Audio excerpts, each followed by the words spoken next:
দেশি বিদেশি কোনো শক্তি শেখ হাসিনাকে নিয়ন্ত্রণ করে না বলে মন্তব্য করেছেন আওয়ামী লীগের সাধারণ সম্পাদক ওবায়দুল কাদের।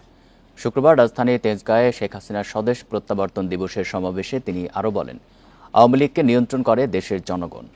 কাদের বলেন, বিদেশি শক্তির নামে হুমকি দিয়ে লাভ নেই, কারণ জনগণ ছাড়া শেখ হাসিনা কাউকে পরোয়া করেন না।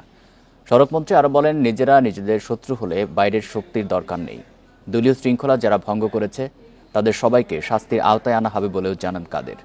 বলেন, শেখ হাসিনার বদলে যাওয়া বাংলাদেশের সাহসীর উপকার। দেশে গণতন্ত্রকে শৃঙ্খলামুক্ত করেছেন বঙ্গবন্ধু কন্যা শেখ হাসিনা। ফখরুল সাহেব, শেখ হাসিনাকে কেউ নিয়ন্ত্রণ করতে পারে না।